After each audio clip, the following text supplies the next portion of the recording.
श्री गणेशाय नमः। ओम नमो भगवते वासुदेवाय।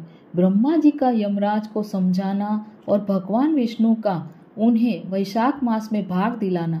ब्रह्मा जी ने कहा, यमराज तुमने क्या आश्चर्य देखा है? क्यों तुम्हें खेद हो रहा है?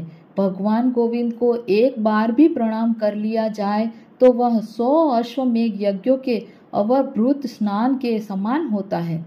यज्ञ करने वाला तो पुनः इस संसार में जन्म लेता है, परंतु भगवान को किया हुआ प्रणाम पुनर्जन्म का हेतु नहीं बनता, मुक्ति की प्राप्ति करा देता है। जिसकी जिह्वा के अग्रभाग पर हरि ये 2 अक्षर विद्यमान है, उसको कुरुक्षेत्र तीर्थ के सेवन अथवा सरस्वती नदी के जल में स्नान करने से क्या लेना है। जो मृत्यु काल में भगवान विष्णु का स्मरण करता है, वह अभक्ष्य भक्षण आदि से प्राप्त हुई पाप राशि का परित्याग करके भगवान विष्णु के सायुज्य को पाता है, क्योंकि भगवान विष्णु को अपना स्मरण बहुत ही प्रिय है।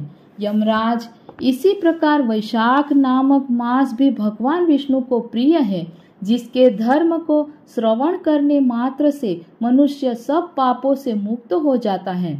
उसके अनुष्ठान में तत्पर रहने वाला मनुष्य यदि मुक्ति को प्राप्त हो तो उसके लिए क्या कहना है। वैशाख मास में भगवान पुरुषोत्तम के नाम और यश का गान किया जाता है, जिससे भगवान बहुत प्रसन्न होते हैं।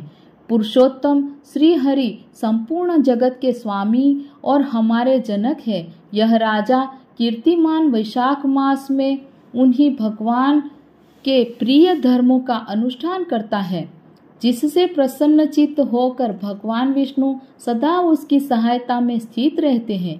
भगवान वासुदेव के भक्तों का कभी अमंगल नहीं होता। उन्हें जन्म मृत्यु जरा और व्याधि का भय भी नहीं प्राप्त होता।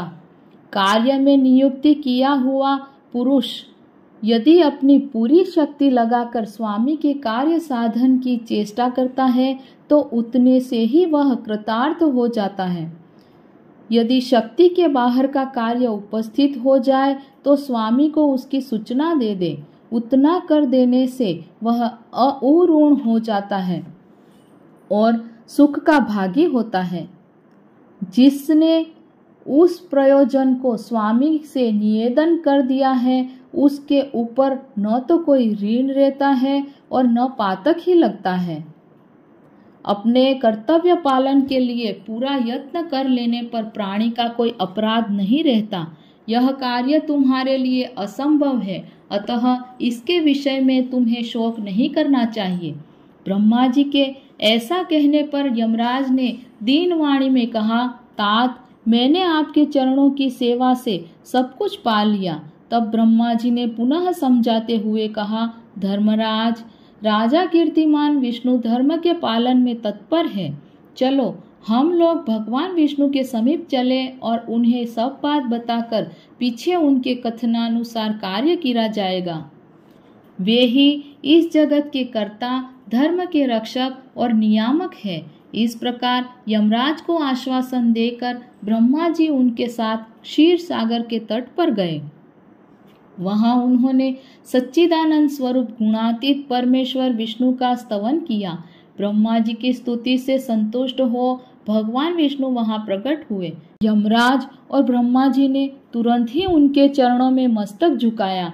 तब भगवान महाविष्णु ने मेघ के समान गंभीर वाणी में उन दोनों से कहा, तुम लोग यहाँ क्यों आए हो? ब्रह्मा जी ने कहा, प्रभो, आपके श्रेष्ठ भक्त राजा कीर्तिमान के शासन काल में सब मनुष्य वैशाख धर्म के पालन में संलग्न हो आपके अविनाशी पद को प्राप्त हो रहे हैं। इससे यमपुरी सुनी हो गई है।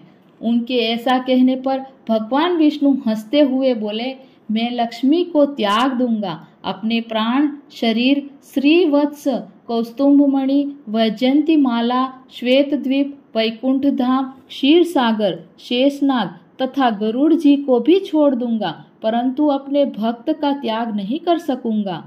जिन्होंने मेरे लिए सब भोगों का त्याग करके अपना जीवन तक मुझे सौंप दिया है, जो मुझ में मन लगाकर मेरे स्वरूप हो गए हैं, उन महाभाग भक्तों को मैं कैसे त्याग सकता हूँ। राजा कीर्तिमान को इस पृथ्वी पर मैंने 10,000 वर्षों की आयु दी है, उसमें से 8,000 वर्ष तो बीत गए। शेष आयु और बीत जाने पर मेरा उससे सायुज्य प्राप्त होगा। उसके बाद पृथ्वी पर बेन नामक दुष्टात्मा राजा होगा, जो संपूर्ण वेदोक्त महाधर्मों का लोप कर देगा। उस समय वैशाख मास के धर्म भी छिन्न भिन्न हो जाएंगे। बेन अपने ही आप से भस्म हो जाएगा। तत्पश्चात मैं पृथु होकर पुनः सब धर्मों का प्रचार करूंगा। उस समय लोगों में वैशाख मास के धर्म को भी प्रसिद्ध करूंगा। सहस्त्रों मनुष्यों में कोई एक ऐसा होता है जो मुझ में अपने मन प्राण अर्पित करके अपना सर्वस्व मुझे समर्पित कर दे और मेरा भक्त हो जाए। जो ऐसा होता है वही मेरे धर्मों का प्रचार करता है। इस वैशाख मास में से भी मैं वैशाख धर्म में तत्पर रहने वाले महात्मा पुरुषों तथा राजा के द्वारा समयानुसार तुम्हारे लिए भाग दिलाऊंगा। लोक में जो कोई भी वैशाख मास का व्रत करेंगे वे तुम्हें भाग देने वाले होंगे। उनके वैशाख मास में बताए हुए महाधर्म के पालन में तुम कभी विघ्न न उपस्थित करना। यमराज को इस प्रकार का आश्वासन देकर भगवान विष्णु वही अंतर्ध्यान हो गए। ब्रह्मा जी भी अपने सेवकों के साथ सत्यलोक को चले गए।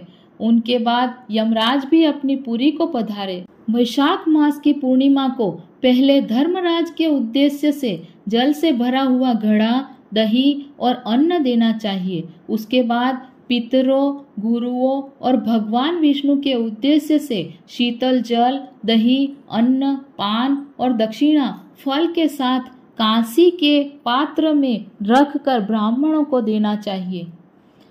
भगवान विष्णु की दिव्य प्रतिमा वैशाख मास की महात्म्य कथा सुनने वाले दीन ब्राह्मण को देनी चाहिए।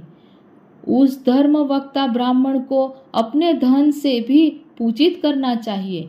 राजा कीर्तिमान ने सब कुछ उसी प्रकार किया। उन्होंने पृथ्वी पर मनोवांछित भोग भोग कर शेष आयु पूर्ण होने के पश्चात पुत्र पौत्र आदि के साथ श्री विष्णु धाम को प्रस्थान किया। मिथिलापति ने कहा, महामते, दुरात्मा राजा बेन प्रथम स्वयंभू मनवंतरम में हुआ था और ये राजा इक्ष्वाकु कुलभूषण कीर्तिमान वैवस्वत मनवंतर के व्यक्ति हैं।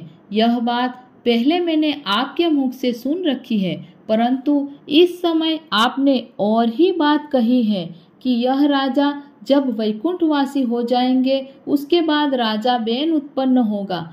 मेरे इस संशय को आप निवृत्त कीजिए। श्रुतदेव ने कहा, राजन, पुराणों में जो विषमता प्रतीत होती है वह युग भेद और कल्प भेद की व्यवस्था के अनुसार है।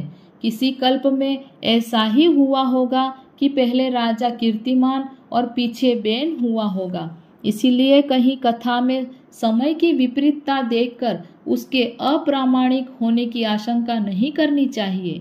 ओम नमो भगवते वासुदेवाय।